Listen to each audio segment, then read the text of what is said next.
একজনের চোখে ধরা পড়ল টিউমার। ডাক্তারবাবুরা বললেন বাম চোখটা কেটে বাদ দিতে হবে, আর কিছু করার নেই। স্বামীর প্রেসক্রিপশান, ওষুধ সব জলে ফেলে দিল স্ত্রী। প্রেসক্রিপশান ছাড়া এই ওষুধ দেয় না ফার্মেসি। কি হলো তারপর জানতে হলে ভিডিওটি দেখতে থাকুন। ঘটনাটা যাকে নিয়ে তার নাম অহনা দত্ত। সেটা 2022 সালের 27শে আগস্ট, কলকাতার একটি চোখের হাসপাতাল। চোখের পাওয়ারে একটু সমস্যা থাকায় এর আগেও বেশ কয়েকবার চোখের ডাক্তারের কাছে আসতে হয়েছে তাকে। তবে এইবার আসতে হয়েছে অন্য একটি উদ্দেশ্যে। গত 4-5 বছর ধরেই তার বাঁ দিকের চোখের মণিটা একটু একটু করে উপরের দিকে উঠে যাচ্ছিল। অনেকদিন ধরেই এটা লক্ষ্য করলেও সে নিজে বা পরিবারের কেউই তেমন একটা গুরুত্ব দেয়নি। শেষ পর্যন্ত ডাক্তারের কাছে এলেন আজ। ডাক্তারবাবু বিভিন্ন রকম পরীক্ষা নিরীক্ষা করে বললেন চোখের ভিতরে টিউমার হয়েছে, অর্থাৎ ক্যান্সার, অপারেশন করাতে হবে। এরপর অন্য একজন ডাক্তারবাবুর কাছে রেফার করলেন তিনি। সেখানে এমআরআই সহ বিভিন্ন ধরনের পরীক্ষা করা হলো। সব কিছু প্রস্তুতি নেওয়া হয়ে গেলে 20শে সেপ্টেম্বর চোখের অপারেশন সম্পন্ন হয়। ডাক্তারবাবুরা বললেন টিউমারের ফলে চোখের নিচের হাড় ক্ষয় হয়েছে। অপারেশনের সময় এক ধরনের ফরেন সাবস্টেন্স ব্যবহার করা হয়েছে সেই ক্ষয়টিকে পূরণ করার জন্য। এর কিছুদিন পর ক্যান্সার এখনও রয়ে গেছে কিনা তা জানতে বায়োপসি টেস্ট করানো হয়। রিপোর্ট আসে, আর যা ভাবাও যায়নি তাই হলো। রিপোর্ট এলো পজিটিভ। সারা রাত ঘুম এলো না অহনার, মাথায় নানা রকম দুশ্চিন্তা। ডাক্তারবাবুর পরামর্শে কয়েকদিনের মধ্যে অহনা তার কিছু পরিবারের সদস্যদের সাথে মুম্বাইতে গিয়ে মুম্বাইয়ের টাটা মেমোরিয়ালে চিকিৎসার জন্য রেজিস্ট্রেশন করেন।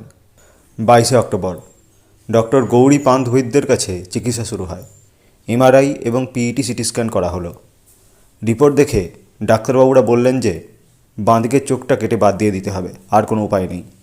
চোখ বাদ দেওয়ার খবরটা পেয়ে সকলেই ভীষণভাবে চিন্তিত হয়ে পড়ল।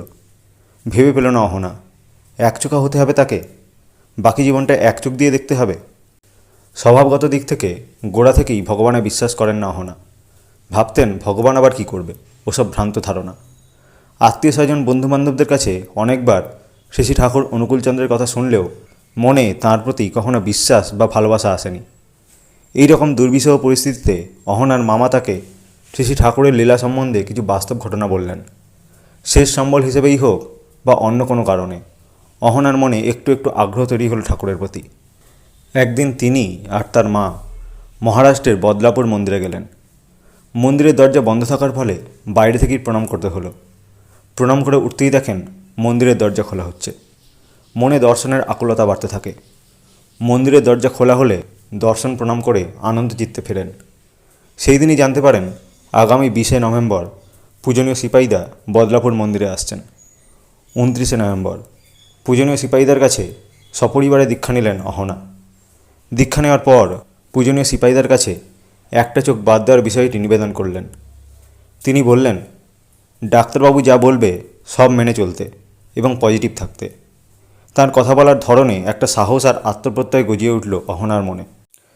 এর একদিন পরে হাসপাতালে যেতে হলো চেক আপে। ডাক্তারবাবু আরেকবার প্রাথমিকভাবে পরীক্ষার পর বললেন একটা সম্পূর্ণ নতুন কথা। চোখ বাদ না দিয়ে রেডিয়েশনের মাধ্যমে সম্পূর্ণ সুস্থ হয়ে ওঠার একটা সম্ভাবনা আছে। দীক্ষা নেওয়ার ঠিক পরের দিনই ডাক্তারবাবু বললেন এরকম একটা কথা। সমাপতনটা কি অদ্ভুত! ঠাকুরের দয়ার কথা ভেবে চোখে জল চলে আসছিল অহনার। বিশ্বাস যেন আরও দৃঢ় হলো। এরপর পূজ্যপাদ আচার্যদেবের কাছে সবটা নিবেদন করা হলো পূজনীয় সিপাহীদার আদেশ মতো। আচার্যদেব শুনে খুশি হন এবং পুরো চিকিৎসা পর্ব শেষ হওয়ার পর সপরিবারে দেওঘরে যেতে বললেন। 2022 ডিসেম্বরের 12 তারিখ, রেডিয়েশন শুরুর দিন। ডাক্তারবাবু একটি কনসেন্ট লেটারে সই নেন। সেখানে লেখা ছিল রেডিয়েশনের ফলে দৃষ্টি চলে যাওয়ার সম্ভাবনা আছে। এরপর রেডিয়েশন শুরু হয়। 39টি রেডিয়েশন দেওয়া হয়। রেডিয়েশন শেষ হয় 2023 3রা ফেব্রুয়ারি। দুই চোখই অক্ষত রয়েছে তার। অহনা দেখতে পেলেন এক নতুন দিগন্তের আলো। 5ই ফেব্রুয়ারি পূজনীয় অবিন্দা বদলাপুর মন্দিরে আসেন। ওনার আদেশেই অহনা ঘটনাটি লিখে পাঠিয়েছিলেন আলোচনাতে। ওনার আদেশ মতো উনারই দেওয়া কলম এবং ডায়েরিতেই। একবার ঠাকুর বলেছিলেন দীক্ষা নেওয়ার পর মজুদ অপকর্মের ফল তাড়াতাড়ি বেরিয়ে যায়। সে যদি নিষ্ঠার সঙ্গে করণীয় করে চলে তবে স্বস্তির অধিকারী হবেই। ঘটনাটা যাকে নিয়ে, তার নাম অজিত সন্নিগ্রাহী। তিনি মানসিক রোগী হিসেবে 2000 সাল থেকে নিজের পরিবারের কাছে চিন্তার বিষয় হয়ে উঠেছিলেন। নিউরোলজিস্ট ডাক্তারকে প্রতি মাসেই দেখাতে হতো এবং সেই মতো দিনে 5-7টা ওষুধ খেতে হতো। ওষুধের প্রতিক্রিয়া হিসেবে সারাদিন ঘুমের ঘোরে থাকতে হতো। আবার ঘুমের ওষুধ না খেলে ঘুমও হতো না, আর ঘুম না হলেই নানান অস্বাভাবিক আচরণ করতেন তিনি। এইভাবে ভালোই মন্দই কাটছিল দিনের পর দিন, মাসের পর মাস। জীবনটা ধীরে ধীরে দুর্বিষহ হয়ে উঠছিল। এক লন্ডন ফেরত বড় ডাক্তার বললেন, মরার আগের দিন পর্যন্ত ওষুধ খেয়ে যেতে হবে। যতই ডাক্তার দেখানো হোক কোনো লাভ হবে না, এ রোগ সম্পূর্ণভাবে সারবার নয়। যাই হোক, এরপর সহপ্রতিনিধিক শ্রদ্ধেয় হেমচন্দ্র তিওয়ারির যাজনে এবং নিজের মায়ের আদেশে 2008 সালে দীক্ষা হয় তার। ধীরে ধীরে একটু একটু করে ঠাকুরের বিভিন্ন কাজে যোগ দিতে থাকেন অজিতদা। তবে শারীরিক দিক থেকে রোগের সুরাহা হচ্ছিল না। একদিন আর থাকতে না পেরে 2017 সালে হঠাৎ শ্রী আচার্যদেবের সামনে হাঁটু গেড়ে বসে নিজের শারীরিক সমস্যার কথা নিবেদন করে ফেলেন তিনি। আচার্যদেব সব কথা শুনলেন এবং মৃদু হেসে বললেন, যাও ডাক্তার স্বপন বিশ্বাসের কাছে, গিয়ে বলবে আমি বলেছি তোমাকে ভালোভাবে দেখবার জন্য। প্রণাম করে উঠে দাঁড়ালেন তিনি এবং তাঁর কথা মতো ডাক্তার স্বপন বিশ্বাসের কাছে গেলেন।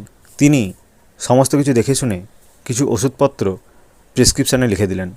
সেই সাথে তিনি প্রেসক্রিপশানে বিশেষ একটি জন্তুর ছবি এঁকে দেখিয়ে বললেন, এটা খেয়েছো? অজিতদা অস্বীকার করায় ধমক দিয়ে বললেন, ঠিক করে বলো। অজিতদা তখন ভয় পেয়ে বললেন সত্যিটা, হ্যাঁ খেয়েছি। তিনি বললেন, ওষুধগুলো ঠিকমতো খাবে, আর জীবাণু এরকম কাজ করবে না, আশা করি ঠিক হয়ে যাবে। ওষুধপত্র নিয়ে বাড়ি ফিরলেন অজিতদা এবং বাড়ির সবাইকে ডাক্তার স্বপন বিশ্বাসের নির্দেশাবলীর কথা বললেন। কিন্তু বাড়ির কেউ ঠাকুরবাড়ির ওষুধ খাওয়ার অনুমতি দিল না। বলল, লন্ডন ফেরত ডাক্তারের ওষুধ খেয়ে যখন ভালো আছিস তখন সেই ওষুধই খা, এই ওষুধ সেই ওষুধ করলে হিতে বিপরীত হতে পারে। বাড়ির সবাই ঠাকুরবাড়ির ওষুধ খেতে বারণ করলেও অজিতদার স্ত্রী বললেন, তুমি ঠাকুরবাড়ি থেকে আনা ওষুধই খাও, এমনিতেই বা তুমি কোথায় ভালো, খালি ঘুমের ওষুধ খাও আর ঘুমিয়ে থাকো, তার চেয়ে বরং একবার দেখা যাক না এই ওষুধ খেয়ে কী হয়। স্ত্রীর কথা মতো দেওঘর থেকে আনা ওষুধ খাওয়া শুরু করলেন অজিতদা। ঘুম আসে না বলে বারবার ঘুমের ওষুধ খাওয়ার ইচ্ছা হতো, কষ্ট হতো, কিন্তু স্ত্রী খেতে দিত না। একদিন তার স্ত্রী আগের ডাক্তারের কাছ থেকে আনা ওষুধ প্রেসক্রিপশান সব পুকুরের জলে ফেলে দিল, আর প্রেসক্রিপশান ছাড়া সে ওষুধ কেনাও যাবে না। অগত্যা ঠাকুরবাড়ির ওষুধই খেতে হলো। আস্তে আস্তে একদিন ঘুম আসতে লাগলো স্বাভাবিকভাবে।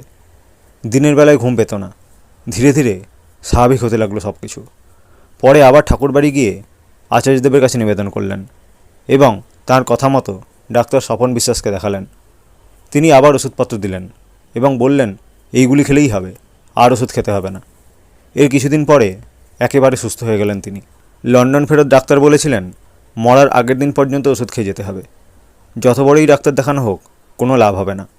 সেখানে মাত্র 3 মাসের মধ্যেই সম্পূর্ণ সুস্থ হয়ে গেলেন অজিতদা।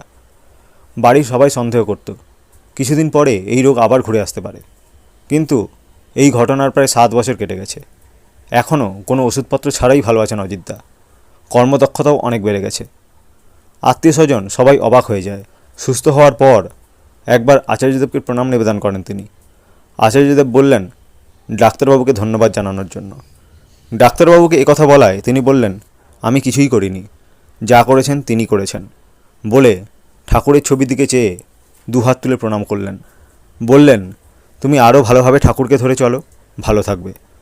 কিছুদিন পর অজিতদা স্বস্তিনী ব্রত গ্রহণ করেন।